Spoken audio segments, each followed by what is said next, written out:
Hey guys, tonight we are going to talk about something almost every single one of us experiences, but very few of us truly understand. That's sudden. It signals your adrenal glands to flood your system with a cocktail of stress hormones, primarily adrenaline and cortisol. Adrenaline is the first responder.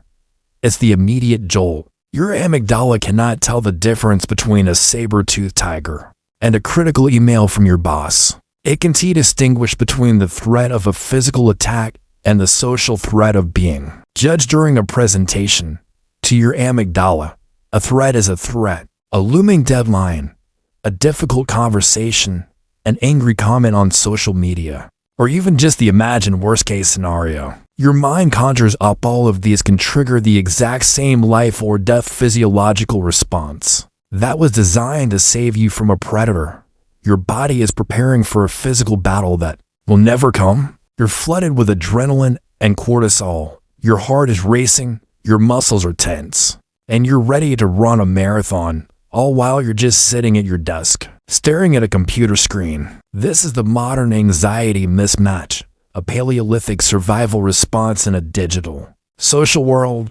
And because you don't fight or flee, you don't burn off those stress hormones. They just linger in your system, leaving you feeling jittery, exhausted, and on edge. Trapped in a state of high alert with no all-clear signal. It's a vicious, self-perpetuating cycle. The physical sensations of anxiety, the racing heart, the shallow breathing are themselves perceived by the amygdala as further evidence of danger, which then triggers the release of even more stress hormones, which intensifies the physical sensations, and on the spiral goes. You're trapped in a feedback loop from hell. Within seconds, your heart begins to hammer against your ribs, pumping blood at high pressure to your major muscle groups, your arms and legs prepping them for explosive action to either fight the threat or flee from it. Your breathing becomes shallow and rapid, a series of quick gasps designed to superoxygenate your blood for maximum physical exertion. Your pupils dilate, creating a kind of tunnel vision that sharpens your focus on the perceived danger, literally blurring out the non-essential periphery. Your palms get sweaty, a primal remnant meant to improve your grip on a weapon or a rock face. That feeling of your stomach dropping or twisting into a knot, that's your body literally shunting blood away from your digestive system. Because in a life or death moment, digesting your last meal is a low priority.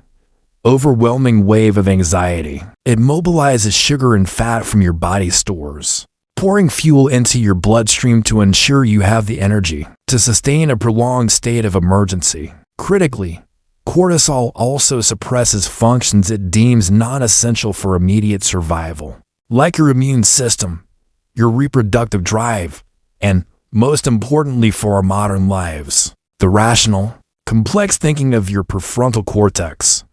This is the key. During an amygdala hijack, the most evolved, intelligent part of your brain is essentially taken offline.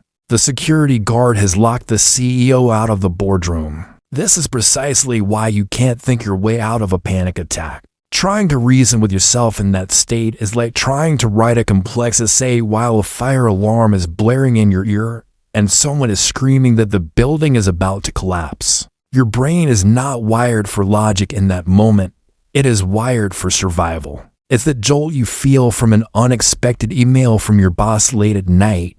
It's the tightening in your chest when you have to speak in front of a crowd.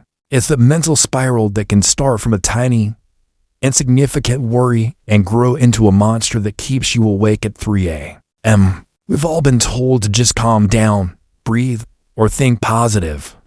But in that moment of panic, that advice feels useless, almost insulting. Why? Because you're trying to use logic to fight a biological storm. Tonight, we're going to do something different. We're not just going to talk about coping.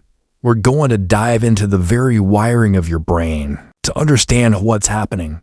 And then, I'm going to share a simple, powerful, 2-minute neurological trick, a technique grounded in hard science that can instantly calm the storm. This isn't a mindset hack.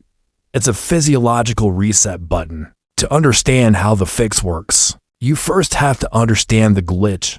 That glitch, The feeling of spiraling anxiety begins deep within your brain in a small, almond-shaped cluster of neurons called the amygdala. Think of the amygdala as your brain's ancient, hypervigilant security guard.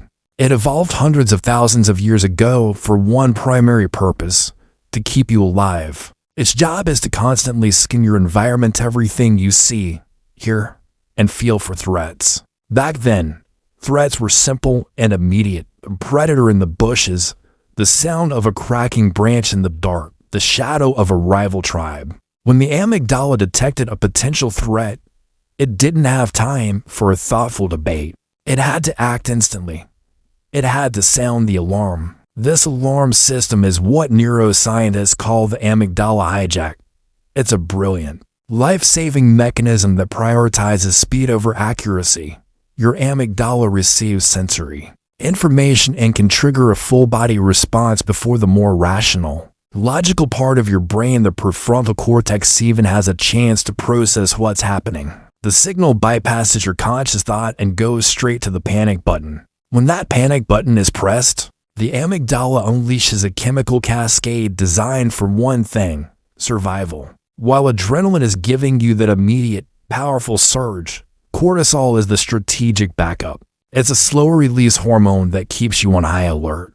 Here's the fundamental problem: our ancient brain wiring hasn't updated for the 21st century. So, how do you break it?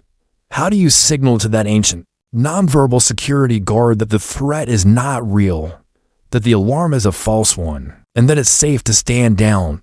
You can't talk to it, but you can use a backdoor. There is a physical lever you can pull, a biological mechanism you can consciously control.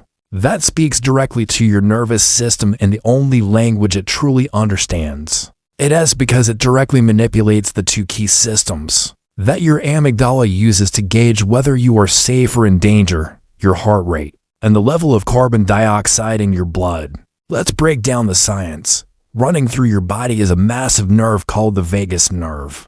It is the main highway of your parasympathetic nervous system, the rest and digest system. We mentioned it wanders from your brainstem all the way down to your abdomen, connecting to your heart, lungs, and gut. When the vagus nerve is stimulated, it releases a neurotransmitter called acetylcholine, which acts like a tranquilizer for your body. It tells your heart to slow down. It tells your digestive system to turn back on. It sends a powerful all-clear signal to your entire body. The physiological sigh is a master key for activating this nerve. The slow, extended exhale is the critical part. As you exhale slowly, the pressure inside your chest cavity changes, and your diaphragm, the large muscle under your lungs, stimulates the vagus nerve. This sends an immediate signal to the pacemaker in your heart to slow its rhythm. Your amygdala, which is constantly monitoring your heart rate for signs of danger, detects this deceleration. A slowing heart is one of the most unambiguous signals of safety. A racing heart means run. A slowing heart means the threat is gone. We can relax. By manually slowing your heart through your breath, you are sending direct, undeniable feedback to your brain's security guard that the emergency is over. It is a way to manually flip the switch from panic back to calm. And it takes less than 2 minutes to work. That backdoor, that biological lever, is your breath. But not just any breath. The advice to take a deep breath is so common it's become a cliche. And frankly, it often doesn't work. When you're in a state of high anxiety, a quick, forceful inhale can sometimes make things worse, mimicking the gasping pattern of panic and further signaling to your brain that something is wrong. The secret isn't just about breathing deeply. It's about breathing in a very specific, deliberate pattern that hijacks the hijackers. This technique is known as the physiological sigh, and it is one of the fastest ways known to science to consciously take control of your autonomic nervous system and switch it from a state of high alert panic, the sympathetic state, back to a state of calm and recovery, the parasympathetic state. This isn't a mindfulness platitude.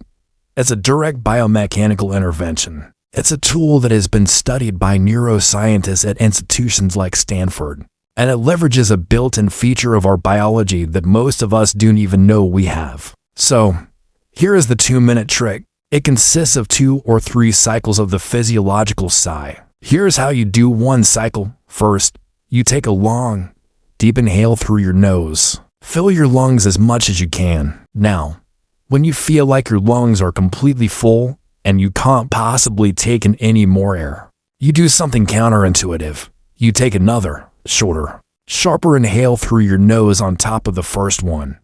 It's a second sip of air that stretches your lungs to their absolute maximum capacity.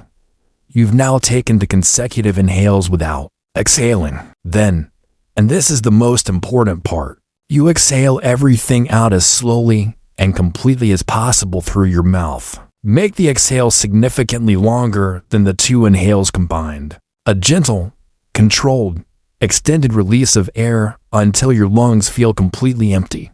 That's it. One double inhale through the nose, followed by one long, extended exhale through the mouth. You repeat the sequence 2-3 times. The entire process takes less than 2 minutes, and the calming effect is often immediate.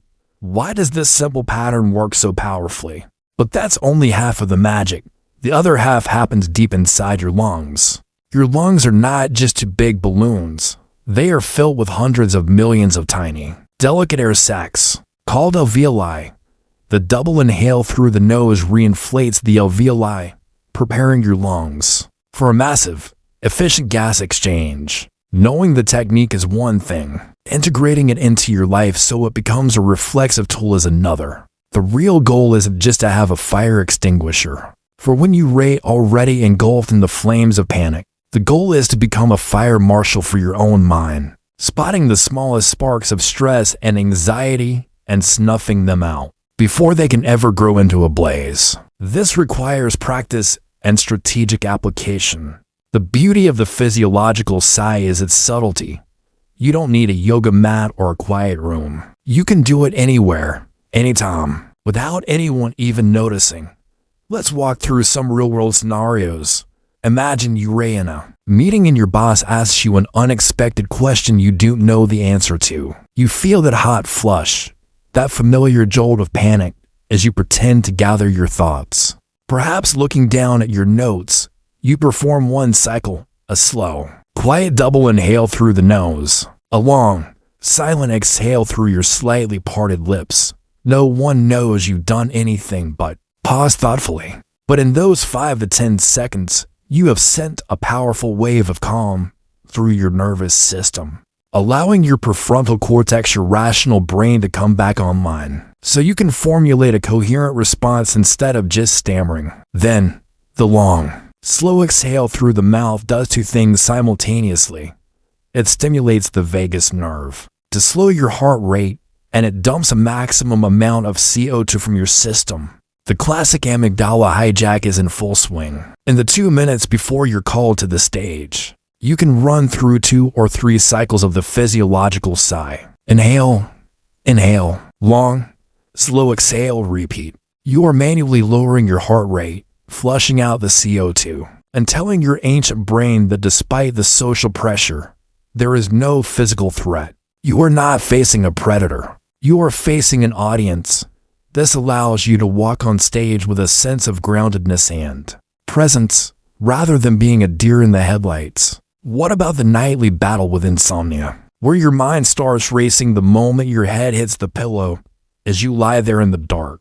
Instead of fighting the anxious thoughts, you shift your focus entirely to the mechanics of your breath. 2 or 3 physiological sighs can act as a powerful neurological off-ramp, guiding your body out of the alert state and into the rest and digest mode necessary for sleep. It is a transition ritual that signals to your body that the day is done, and it is safe to power down. You can use it in traffic when another driver cuts you off. You can use it before a difficult conversation with a loved one.